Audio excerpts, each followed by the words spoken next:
आदर, आदाब, अभिनंदन, आभार। दोस्तों, एक बार फिर मैं संकेत कंचन का दोस्त, वीर और सच्चा बुंदेली आपके लिए लेकर आया हूँ झांसी के अमूल्य रत्नों में एक और नाम जोड़ने के लिए। आपको उनसे मिलवाऊंगा, ढेर सारी हम बातें करेंगे। हर शहर में एक व्यापार मंडल होता है। वो व्यापार मंडल एक ब्रिज का काम करता है, कम्युनिकेशन गैप क्लोज करता है बिटवीन दी गवर्नमेंट, सरकार और व्यापारियों के बीच में। तो देखिए, मंडल तो है, लेकिन मंडल के जो अध्यक्ष होते हैं उस पर सब कुछ जवाब है। जैसे कहते हैं ना, a good organization is always been known by a good leadership. तो इसलिए बहुत ज़रूरी है एक अच्छे लीडर का होना, एक अच्छे अध्यक्ष का होना उस मंडल के ऊपर, ताकि काम बने। तो आज मैं आपको झांसी के उस एक अच्छे इंसान से, उस एक अच्छे लीडर से मिलवाऊंगा जिनकी तारीफ़ में पूरा झांसी व्यापार मंडल हमेशा आगे रहता है। तो आइए चले उनसे आपकी मुलाकात कराई जाए। नमस्कार। तो आज हम आपसे मिलने जा रहे हैं संजय पटवारी जी से, जो हमारे उत्तर प्रदेश व्यापार एसोसिएशन के अध्यक्ष हैं और जो देश का सबसे बड़ा व्यापारी संगठन है CAIT, उसके आप राष्ट्रीय मंत्री हैं।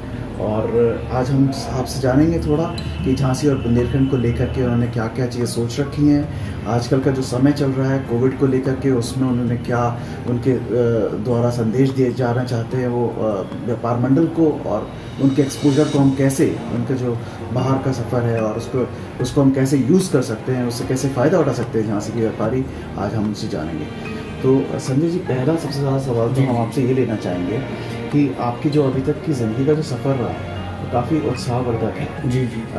हम जैसे यूथ जो है, हमारे जो आज के लोग पढ़ रहे हैं, वो काफ़ी लोग चाहेंगे एक बार आपकी कहानी जाने थोड़ा, जिससे उन्हें एक सीख मिले और वो उस चीज़ को आगे लेके जाएं। कैसे आपने फोकस रखा है अपने उस पर, इस चीज़ को, इस सफलता को ऊपर तक जाने में, थोड़ा सा इस बारे में। बिल्कुल ठीक कह रहे हैं कंचन जी। देखिए, मेरा अपना मानना है कि आदमी को पॉजिटिव सोच के साथ काम करना चाहिए। जब आप पॉजिटिव एनर्जी अपने साथ लाएंगे तो निश्चित ही बहुत सी चीज़ें अच्छी होंगी। मैं एक छोटे से व्यापारिक परिवार में मैं पैदा हुआ और शुरू से कुछ अलग करने की सोच थी। और 88 सन में मुझे लगा कि मुझे कुछ समाज के लिए करना चाहिए, तो मैं छात्र राजनीति के माध्यम से मैंने अपना कदम रखा। और मेरा मोटो ये था कि लोगों को किस तरह से हम ज़्यादा से ज़्यादा हेल्प कर सकें। तो पहले छात्र राजनीति में मैं आया, छात्रों की मैंने मदद की। फिर मैं कहीं ना कहीं व्यापारी परिवार से जुड़ा था, तो व्यापारियों के लिए मेरे अंदर आया कि व्यापारियों का जो दर्द है, उस दर्द को हम कैसे लोगों को बांट सकें, उस दर्द को कैसे दूर कर सकें। तो उसके लिए फिर हमने काम करना शुरू कर दिया। और काम करते करते सन 2000 में मैंने उत्तर प्रदेश व्यापार मंडल का गठन किया। क्या उम्र रही होगी सर उसमें? लगभग आज से 20 साल पहले मैं लगभग 28 साल की उम्र मेरी थी। और 28 साल की उम्र में मुझे लगा कि व्यापारियों की सेवा करने के लिए एक बड़ा प्लेटफॉर्म हमें चाहिए। तो उस प्लेटफॉर्म के लिए फिर मैंने अपना एक उत्तर प्रदेश व्यापार मंडल का गठन किया और मैंने लगातार काम करना व्यापारियों के लिए शुरू कर दिया। फिर धीमे धीमे जो देश का सबसे बड़ा व्यापारिक संगठन है कैट, उसने देखा कि एक बुंदेलखंड की माटी में जन्मा छोटा सा एक व्यक्ति बुंदेलखंड के व्यापारी की आवाज़ को प्रदेश में, पूरे देश के व्यापारियों को उठा रहा है। तो फिर हम उनके कांटेक्ट में आए और धीमे धीमे जब उनके कांटेक्ट में आए तो राष्ट्रीय स्तर पर व्यापारियों की हम आवाज़ उठाने लगे। और हमारे काम को देखते हुए उन्होंने जो राष्ट्रीय स्तर पर मुझे उसका मंत्री बनाया है। सरकार ने भी, मैं आपको बता दूं कि सरकार ने मुझे काम देखते हुए छात्र राजनीति में जब मैंने काम करना शुरू किया तो ऐसे बहुत से मौके आए कि कोई गरीब परिवार है, वो ट्रेन में सफ़र कर रहा है, उसका जेब कट गई है, उसका सामान चोरी चला गया, तो उसके खाने के लिए पैसे नहीं है, घर जाने के लिए उसके पास टिकट नहीं है, तो उनकी आर्थिक मदद हम लोगों ने की। यकीनन बहुत बढ़िया उठाया आपने। और जो आपने जिस तरह से बताया कि 28 साल की उम्र से आप तो ज़िंदगी पूरी एकदम ट्रांसफॉर्म कर डाली, I think this is very very good. हम सबकी शुभकामनाएं आपके साथ हमेशा। और जी, मेरा दूसरा सवाल जो आपसे है वो ये है कि अभी हाल के दौरान में आपकी इतनी बड़ी संगठन है, इतना उसका वजूद है, इतना उसका इम्पोर्टेंस है, अभी हाल में आपने अपने व्यापारियों के लिए जो बुंदेलखंड झांसी में उनके लिए आपने कौन सी ऐसी चीज़, खुशगवार चीज़ करी है जिससे इन सिचुएशंस उनको एक राहत मिले? देखिए, बहुत सारी लंबी लिस्ट है। व्यापारियों के लिए लगातार हम लोग काम कर रहे हैं और जिला स्तर पर, मंडल स्तर पर, प्रदेश के मुख्यमंत्री प्रदेश स्तर पर और सेंट्रल स्तर पर लगातार हम लोग काम कर रहे हैं। बेसिकली हम लोगों का मानना है कि बुंदेलखंड पिछड़ा क्षेत्र है जब तक बुंदेलखंड में औद्योगिक विकास नहीं होगा, जब तक हमारी अपनी ग्रोथ नहीं हो पाएगी। जब औद्योगिक विकास होगा तो रोजगार भी मिलेगा, रोजगार सृजन होगा, और रोजगार सृजन होगा तो लोगों को काम भी मिलेगा, और काम मिलेगा तो हमारा बाजार भी चलेगा। तमाम ऐसी योजनाएं हैं। हमारा पहला उद्देश्य था कि बुंदेलखंड में किसी भी तरह से उद्योग आए। इस प्रयास में हम लोग सफल रहे हैं। बहुत अच्छी बात। और दूसरा, हम लोगों का मानना है कि चूंकि जब हम उद्योग लगाते हैं, व्यापार करते हैं, तो तमाम जटिलता आती हैं। तो वन टेबल वन स्कीम के अंतर्गत हमारी एक ही टेबल पर वो सुविधाएं व्यापारियों की, उद्यमियों की समाप्त हो जाएं। उद्योग बंधु के माध्यम से, व्यापार बंधु के माध्यम से उन समस्याओं का समाधान हो रहा है। और मैं आपको एक जानकारी दे दूं कि व्यापार मंडल के अनवरत प्रयास से अभी सरकार ने एक नया जियो एक हफ्ते पहले ही लाए हैं कि 72 घंटे के अंदर हम कोई भी उद्योग अगर लगाना चाहते हैं तो वो उद्योग हम लगाना चाहते हैं, हम सरकार के पास अप्लाई करें, विभाग के पास अप्लाई करें। 72 घंटे के अंदर सरकार मुझे सभी डिपार्टमेंटों की एनओसी दे देगा, और 72 घंटे के बाद हम अपने स्टार्ट व्यापार या उद्योग शुरू कर लेंगे। और उसके बाद 3 साल का सरकार हमें समय दे रही है। 3 साल तक जितने विभागों की एनओसी है वो 3 साल तक हम कंप्लीट कर लें। तो काफ़ी जो जटिलताएं थी, उन जटिलताओं को हमने समाप्त करने का प्रयास किया है। हमारा अपना मानना है कि व्यापार हमारा कैसे बढ़े। एक जानकारी और मैं आपको दे दूं कि हमारा मानना है कि वो एक्सपोर्ट इम्पोर्ट, बुंदेलखंड ऐसी जगह है जहाँ बहुत सी ऐसी चीज़ें हैं जो विदेशों में जाती हैं। अच्छा। और विदेशों में जाती हैं तो हम अपने प्रोडक्ट को विदेशों तक कैसे ले जाएं। तो बुंदेलखंड के लगभग 16 लोगों को एक्सपोर्ट इम्पोर्ट का लाइसेंस हमने कराया है। आज झांसी में एक फर्म ऐसी भी है जो 16 देशों के अंदर अपने सामान को, अपने प्रोडक्ट को सप्लाई कर रही है। और कहीं ना कहीं उद्योग के क्षेत्र में हमारा बुंदेलखंड का नाम भी रोशन हो रहा है, विदेशों में जा रहा है। तो अनवरत रूप से एक प्रक्रिया है, इसमें लगातार हम लोग काम कर रहे हैं। और हमारा प्रयास ये है कि जो पिछड़ा बुंदेलखंड है वो अग्रणी बुंदेलखंड के रूप में कैसे आए। वो लोग आने वाले समय में संपूर्ण देश अगर देखें कि औद्योगिक क्षेत्र में, व्यापारिक क्षेत्र में कहीं मिसाल बने, कहीं कोई काम किया है तो बुंदेलखंड क्षेत्र में। 72 घंटे में जो आपने कॉन्सेप्ट बोला, सुनने में बड़ा अच्छा लग रहा है। प्रैक्टिकली ये पॉसिबल है संजय भैया, होगा ये? नहीं, बिल्कुल। देखो, व्यापारिक संगठन है किस लिए? हाँ। सरकार ने अगर कोई जियो दिया है, सरकार का कोई आदेश है, तो उनका क्रियान्वयन कराना हमारा काम है। अगर वो काम नहीं हो रहा तो अधिकारियों पर दबाव बना के वो काम को कराना हमारी अपनी जिम्मेदारी है। कल हमारी कमिश्नर साहब के साथ, जिलाधिकारी के साथ उद्योग बंधु की बैठक हुई है। उसमें इस बात को हम लोगों ने सुनिश्चित किया है कि कोई भी व्यापारी, उद्यमी उद्योग लगाता है तो ये 72 घंटे में हम लोग सुनिश्चित करें कि 72 घंटे के अंदर वो अपना व्यापार को रन कर सके, अपने उद्योग को रन कर सके। ये हम लोगों का काम हो, हम लोग इसे कराएंगे। बहुत बढ़िया। तो संजय जी, मुझे आपसे एक चीज़ और पूछनी है। आजकल का आप समय देख ही रहे हैं, बड़ा डिफ़िकल्ट समय है, पैंडेमिक ग्लोबली है, और इस कोरोना काल के चलते हमारे झांसी और बुंदेलखंड के व्यापार पे क्या प्रभाव पड़ा है? अगर पड़ा है तो क्यों पड़ा है, उस पर थोड़ा बोलिए। देखिए, कोविड-19 से पूरा विश्व परेशान है। पूरे देश की स्थितियाँ आर्थिक रूप से कमज़ोर हुई हैं। हम अगर बुंदेलखंड की बात करें, उद्यमियों की और व्यापारियों की, तो निश्चित ही पूरे देश के साथ साथ बुंदेलखंड ने भी सफर किया है। आज सब कुछ समान होने के बाद प्रदेश सरकार ने सब चीज़ें सामान्य कर दी हैं। कोरोना अपनी जगह है और व्यापार और सभी व्यवस्था अपनी जगह उन्होंने खोल दी है। आज बाजार अपनी तरफ से पूरी तरह खुल रहे हैं, उद्योग अपनी जगह स्थापित है, वो अपना प्रोडक्ट बना रहे हैं। लेकिन मेरा अपना मानना है कि सब उद्योग खुलने के बाद भी आज भी 80% उद्योग चालू है, 20% उद्योग बंद हैं। नंबर 1। नंबर दूसरा, बाजार पूरे खुलने के बाद भी आज भी बाज़ारों में भीड़ है पर बाज़ारों में ग्राहक नहीं है। उसका बहुत बड़ा कारण मैं आपको बता दूं कि हम उद्यमियों की बात करें तो उद्यमियों के पास आज लेबर नहीं है। जो लेबर हमारे पास से चली गई वो वापस नहीं आई, नंबर 1 बात। नंबर दूसरा, हमारे पास समस्या क्या है कि अगर हम कोई प्रोडक्ट बना रहे हैं, खाने पीने के आइटमों को छोड़कर अगर हम फुटवेयर की बात कर लें, अगर हम फुटवेयर बना रहे हैं तो वो बनाने के बाद आज बाज़ारों में हमारी सेल नहीं है, क्योंकि उन फुटवेयर को खरीदने वाले हमारे पास बाज़ारों में ग्राहक नहीं है। भीड़ किस चीज़ की है? नहीं, भीड़ तो ऐसा है कि चूंकि जनसंख्या है, लोग बाजार में जा रहे हैं, जिनकी रोजमर्रा की चीज़ें वो ले रहे हैं, सब्जी उन्हें लेना है, ग्रोसरी का सामान उन्हें लेना है। हर चीज़ों पे इक्वल बंटवारा नहीं, जैसे पहले हुआ करता था, इंसान बाहर निकलता था 2-3 घंटे मार्केट में लगाता था, शॉपिंग करता था, थोड़ी सर उनके फोकस रुके जा रहे सर उनकी पेइंग कैपेसिटी नहीं है। आज कोरोना काल में जिन लोगों ने सेविंग की थी, हम गरीब परिवारों की बात जी, करें, जी। जो रोज कमाता था, रोज खाता था, जी। उसने कुछ हो सकता है अपने लिए कुछ सेविंग की हो, जी हाँ। लेकिन 5-6 महीने में उसकी सेविंग खत्म हो गई है। आज उसे खाने के लाले पड़ रहे हैं। सही। तो बाजार में आज जो बिक्री है वो दवाओं की है, हैं। ग्रोसरी की है, किराने के सामान की है। आज की डेट में कोई नया कपड़ा नहीं ले रहा है, नई ज्वेलरी नहीं ले रहा है, Correct. नया फुटवेयर नहीं ले रहा है। और मैं आपको एक बात बता दूं जी। कि जो हमारा बाजार अफेक्टेड होता है, बाजार जो हमारा चलता है वो शादियों से चलता है, सारा बोलते हैं। शादी पूरी बंद है, जी हाँ। होटल इंडस्ट्री बंद पड़ी हुई है। बिल्कुल। एक शादी में लगभग 250 लोगों को रोजगार मिलता है। जी हाँ। शादी हमारी बंद है, होटल इंडस्ट्री हमारी बंद है। जी। तो वो जो शादियों ना होने के कारण बाजार पे हमारा बहुत बड़ा असर पड़ा है और लोगों की पेइंग कैपेसिटी कम हुई है। मुझे लगता है धीमे धीमे हम लोग अपनी रफ्तार पर आएंगे, लेकिन मुझे लगता है कि इसमें समय लगेगा। बाजार को आते आते हमें लगता है कि 2000 हमारा ये सन 2020 पूरा क्रॉस करके 2021 तक ये हो जब सकता है दवाइयाँ हम- नहीं आती हैं, शायद इंसान डरेगा थोड़ा। हाँ, जब तक वैक्सीन नहीं आती है, जब तक हमें सफ़र करना पड़ेगा। हमें अपने आप को बचाकर, हम अपने व्यापारियों से कहते हैं सही बात। कि हमें अपना परिवार और अपने आप को बचाते हुए व्यापार करना है। और लोगों से भी मैं यही कह रहा हूँ कि खुद सुरक्षित रहिए और दूसरों को सुरक्षित रखते हुए हम अपना व्यापार करेंगे तो ज़्यादा बेहतर है। बिल्कुल। संजय जी, आपसे काफ़ी अच्छी जानकारी हम लोग को मिल रही है। हमारे पास एक और क्वेश्चन जी। बहुत इम्पोर्टेंट है, हम समझते हैं, और उस पर हमें आपके थोड़ी राय चाहिए इसमें।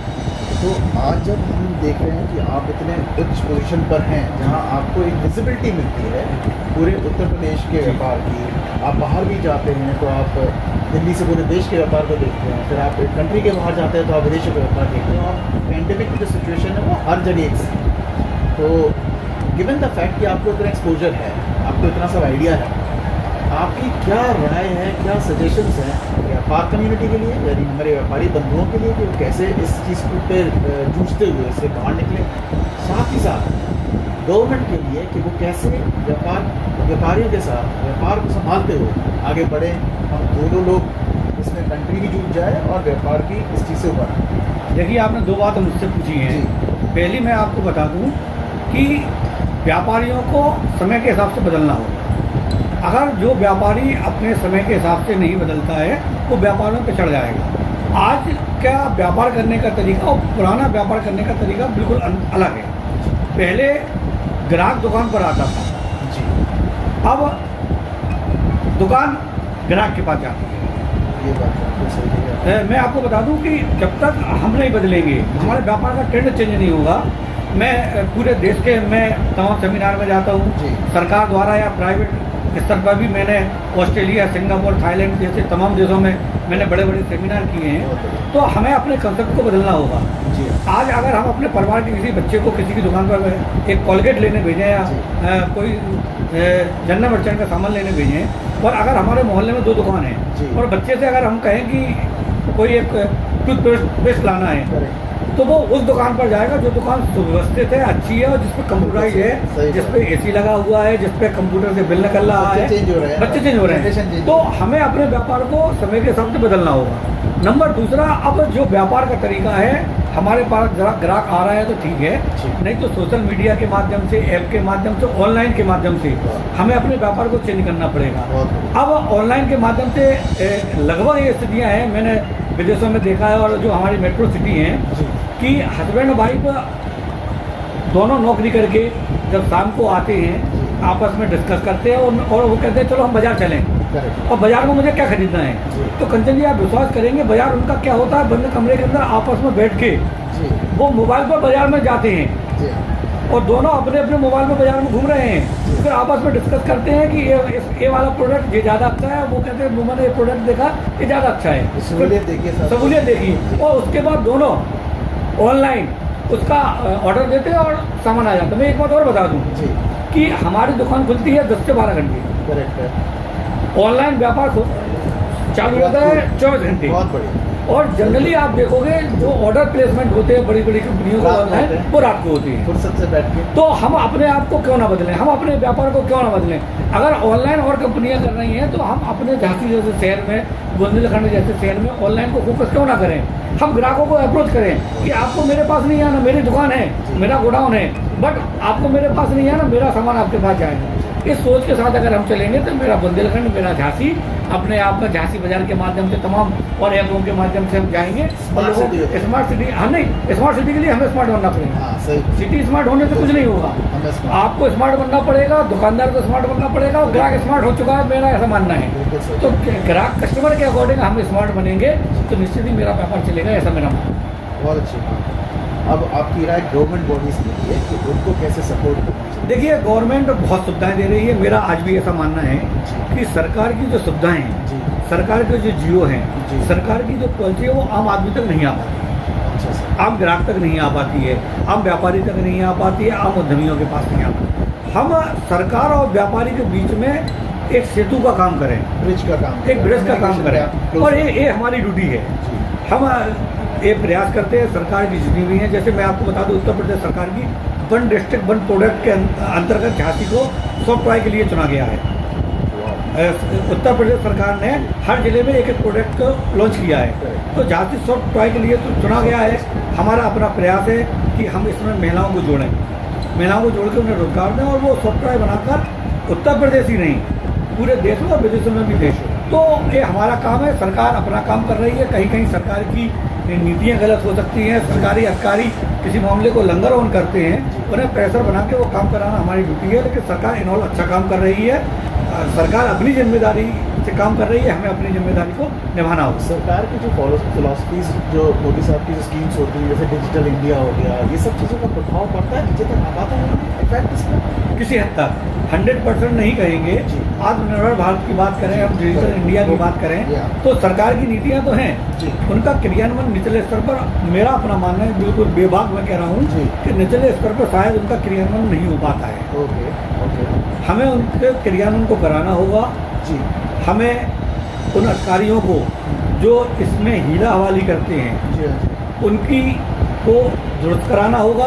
बिल्कुल। और वो अधिकारी अगर हमारी नहीं सुनते हैं तो शासन में हमारा अपनी बात पहुंचाकर उन अधिकारियों को हटवाना भी होगा। करेक्ट। और हम शासन की नीतियों को, आत्मनिर्भर भारत को, डिजिटल इंडिया को जी। किस तरह से प्रमोट कर सके, उसका लाभ कैसे ले सके, ये हमारी जिम्मेदारी है। सही, बिल्कुल सही। ये जी आपसे बातें करके बहुत अच्छा लग रहा है। जी, जी, बहुत मुझे सारी भी। नई चीज़ें मालूम पड़ रही हैं। जी। और ये भी मालूम पड़ रहा है कि हमारे व्यापारी मंडल कितना सशक्त है, कितना स्ट्रांग है, कैसे नीतियों को आगे ले जाने में मदद कर रहा है। जी जिससे हमें, मुझे ऐसा लगता है, हम सबको आभास हो रहा है कि हमारे व्यापारी भाइयों को वाकई में एक स्ट्रांग बॉडी मिली है, जी जो गवर्नमेंट तक उनके मैसेज जाती है और मैसेज गवर्नमेंट के ऊपर लेके भी आती है। आखिर में बंद करने से पहले मैं आपसे सिर्फ ये जानना चाहूँगा, स्पष्ट 2 तरीके हमारे व्यापार बंधुओं के लिए जो उनको प्रॉस्पर करने में मदद करे, और 2 तरीके गवर्नमेंट के जो व्यापारियों की मदद करे उनके बिजनेस को आगे ले जाने। ये बहुत ज़रूरी है। नहीं, आपने बिल्कुल ठीक बात की है। मैं पहले नंबर पे आता हूँ। देखिए, हम सुधरेंगे तो जग सुधरेगा।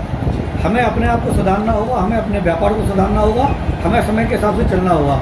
आज क्या कारण है कि आपके और हमारे बच्चे बिजनेस में आना नहीं चाहते हैं, जी वो सर्विस की तरफ भाग रहे हैं। मेरा बड़े बड़े सेमिनारों में मेरा कहना है जी कि आप नौकरी पाने की कोशिश मत करो, आप नौकरी देने की कोशिश करो। अगर आप नौकरी पाओगे तो आप अपने लिए, स्वयं के लिए नौकरी पाओगे। बढ़िया सोच। और अगर आप नौकरी देने की बात करोगे, अगर आप कोई उद्योग लगाओगे, अगर आप कोई बड़ा मॉल खोलोगे, जी। तो आप सैकड़ों लोगों को नौकरी दोगे। नौकरी। तो आप अपना विजन क्लियर रखिए, अपने कंसेप्ट को क्लियर रखते हुए बड़ा आप सोचेंगे। राष्ट्रपति अब्दुल कलाम जी का ये कहना था कि जब तक आप बड़े सपने नहीं देखोगे, जब तक आप उसको क्रियान्वयन नहीं करोगे। तो आज हमें बड़ा सोचना होगा। हम युवा लोगों को ये मैसेज देना चाहते हैं, उनसे अनुरोध करना चाहते हैं कि बड़े सोच के साथ, बड़े कंसेप्ट के साथ वो काम करें, और स्वयं नौकरी ना पाने की जगह लोगों को नौकरी देने का प्रयास करें। अगर आप लोगों को नौकरी देंगे तो लोगों को रोजगार भी बढ़ेगा और आपका व्यापार भी बढ़ेगा। तो उस दिशा में हम जाएं। दूसरा, आज के बच्चे पढ़े लिखे हैं, जी वो सब कुछ जानते हैं। अंग्रेजी से लेके कंप्यूटर की अगर हम बात करें तो वो उसमें दक्ष हैं।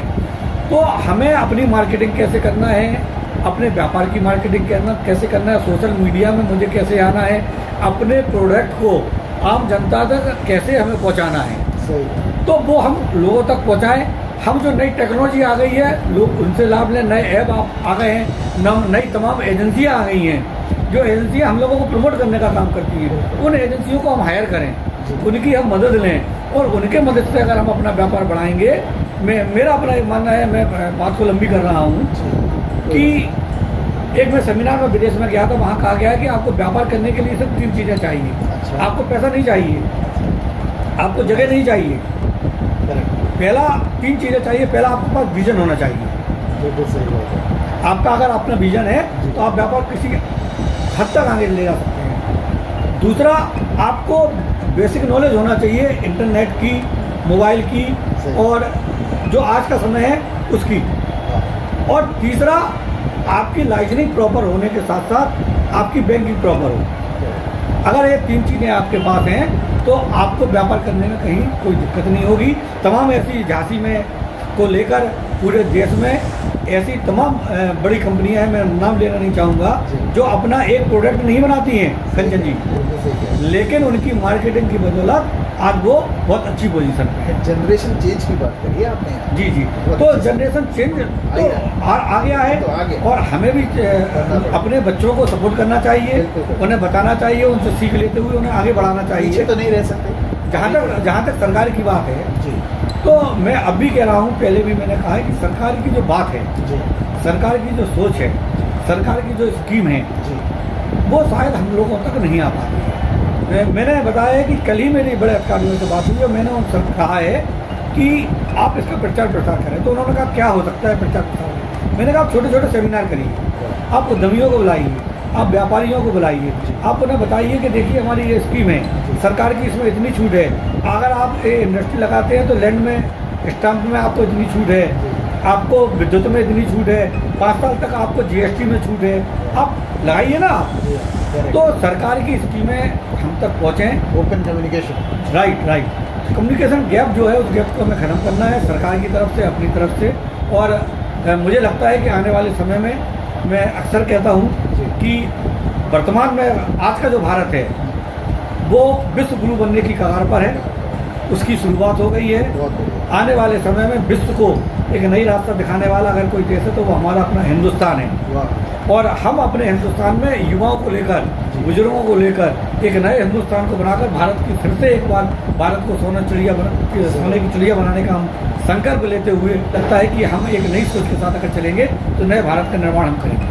संजय जी, यही प्रार्थना है कि आप जैसे इंसान जो हैं थोड़े और आए हमारे बीच में, बिकॉज इस खुली सोच और इस परिवर्तन को अपनाना जो मैं आपसे देख रहा हूँ, वो आपने एक बहुत ही अच्छी मिसाल रखी है सामने। आपके समय के लिए बहुत बहुत धन्यवाद संकेत जी, आपको बहुत अच्छा लगा। बहुत धन्यवाद आपको। Thank you.